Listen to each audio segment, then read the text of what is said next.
என்னடா தம்பி வயசாகுது உனக்கு? இந்த விஷயம் திட்டி கேஸ் வைக்க மாட்டேங்க. இப்போலாம் சின்ன பசங்க தானே எல்லா வேலையும் செய்றீங்க. பாக்குறதுக்கு நல்லா அனைத்து தம்பி மாதிரி இருக்கான்ல. என்னடா முறைக்கிற? சின்ன பையன் மேலே கேள்வி போடான்னு பார்க்குறேன். ஒழுங்குமா என்ன நடந்துச்சு நீயே சொல்லிடு.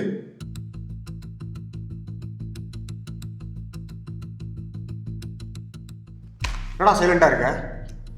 பேசுன்னு சொன்னால் புரியாதா? ஏன் தமிழ் தெரியாதா? இல்லை படிக்கலையா?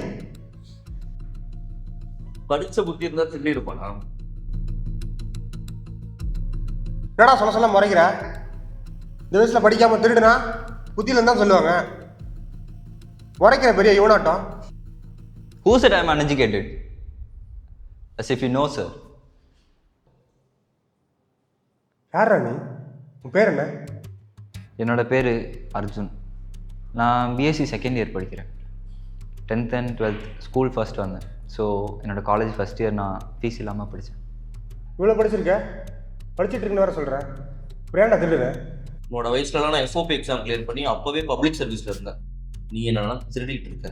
Stop judging me without knowing the whole context, sir. Please stop பண்ணுங்கள். சரி சொல்லு, என்னதான் உனக்கு பிரச்சனை? நீ பக்கத்து வீட்டில் லகேஜ் இருக்குல்ல, அதானே? நீங்களாம் நினைக்கிற மாதிரி நான் அன்எஜுகேட்டடோ அடுத்தவன் காசுக்கோ ஆசைப்படுறவங்க இல்லை. ஒரு 6 months பேக் என் அம்மா அப்பா ஒரு ஆன்லைன் ஸ்கேமில் மாட்டி சூசைட் பண்ணி இறந்துட்டாங்க.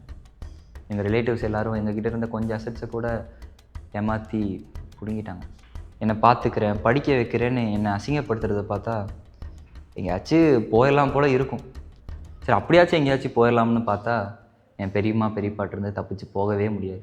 ஆர்டிஃபிஷியல் இன்டெலிஜென்ஸ் யூஸ் பண்ணி பீப்புள்ஸை ஆன்லைனில் ஸ்கேம் பண்ணுற எல்லா ஸ்கேமர்ஸ்க்கும் முடிவு கட்டணுங்கிறது தான் என்னோடய ட்ரீம். அதை அச்சீவ் பண்ண எல்லா மணி நீடுக்கும் எந்த வித சப்போர்ட்டுமே இல்லாமல் நானாக பார்ட் டைம் ஜாப்ஸ் பார்த்துட்டு கோர்ஸ் லேர்ன் பண்ணிட்டு வரேன். என் சூழ்நிலை எங்கேயோ இருக்க வேண்டியனா இப்போது. சரி சொல்லு, சென்னை யார் இருக்கான்?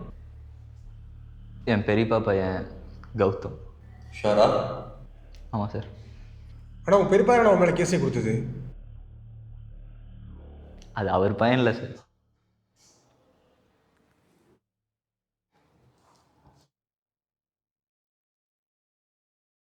சரி வா, உங்கள் பெரியப்பா வீட்டுக்கு போய் பார்க்கலாம். சார் நான் இவன் சொல்கிறத நம்ம எப்படி போகிறது? திருடங்களே இருக்கக்கூடாதுன்னு நினைக்கிறேன். இவன் எதுக்கு அடுத்தவங்க காசு கஷ்டப்பட போகிறான்? என்னன்னு போய் பார்ப்போம். ஏய் தம்பி வாடா.